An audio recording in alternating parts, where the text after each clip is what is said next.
An auto mechanic from northern New York almost died this week, twice. First, he survived a small plane crash. Then he came close to drowning while somehow staying afloat for nearly a full day. It was supposed to be a routine flight from New York to Wisconsin for a family reunion. But midway over Lake Huron, 42-year-old Michael Trapp suddenly found himself in an emergency situation calling for help. I'm going down right now. I gave him my bearing. I told him I'm 29.2 miles from shore. I said, get out here, I don't want to die. After losing the engine on his two-seat Cessna, the auto mechanic plummeted 3,000 feet and crashed into the water 17 miles east of Harbor Beach, Michigan. The tail hit, wheels hit, instantly upside down.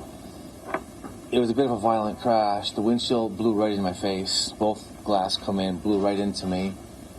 The door was open. I went to get out, couldn't, undid my seatbelt, and then I swam out of the plane. Uninjured and alone, Trapp swam for more than 17 hours without a life jacket, unsure whether he would make it home alive.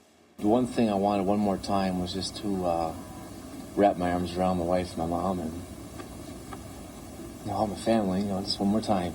Trapp says while he was treading water, he tried to flag down passing boats, but it wasn't until he put his sock in his hand and waved for help that a couple from Michigan finally found him. His eyes were starting to close. He went down once, and he knows that once you start falling asleep, that's probably going to be it. And he just struggled on that. So the timing was perfect. I mean, if we would have left 5 minutes earlier than we did this morning or later, probably be a different story.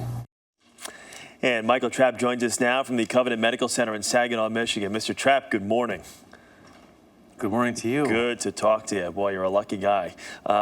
If you can, just describe your thoughts. You're flying, things are going well, you're 3-4 hours into the flight, all of a sudden you realize the plane's in trouble, you're over water, and you're going down.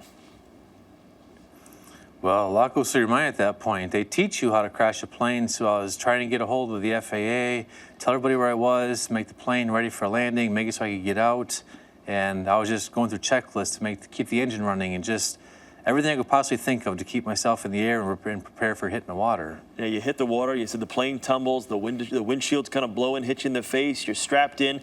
When you're finally able to free yourself from the plane, as the plane is going to the bottom, you get to the surface.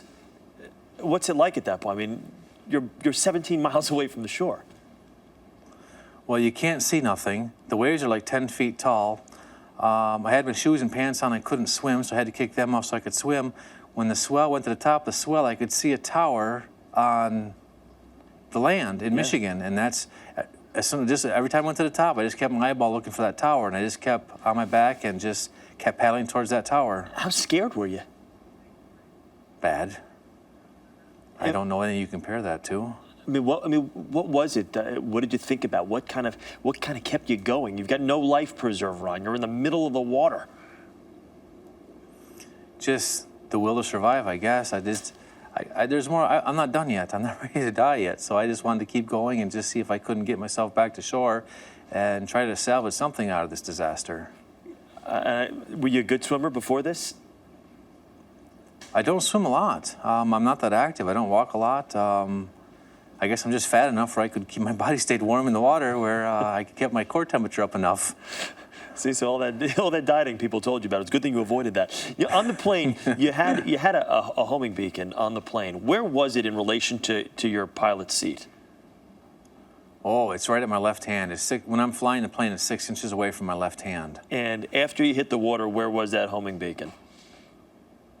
6 inches from my left hand, still in the plane, right there in its pocket. Yeah, but you didn't have it. Was it the type of thing you could have grabbed? Could you have removed it from the plane and taken it with you to help the search teams find you? Oh, simply I could have, but that was not. I wasn't thinking of that. I was underwater when I got out of the plane, so I had to swim out of the plane, and my biggest concern was just getting out and getting some air. When I guess that you had a couple of opportunities where there were some passing boats that kind of passed you by, and there was really no way for you to kind of get their attention. How frustrating was that for you to know that, that could have been my last opportunity, or that could have been my last opportunity to be saved? Well, it wasn't so important at first, but as time went by, it became more and more crucial.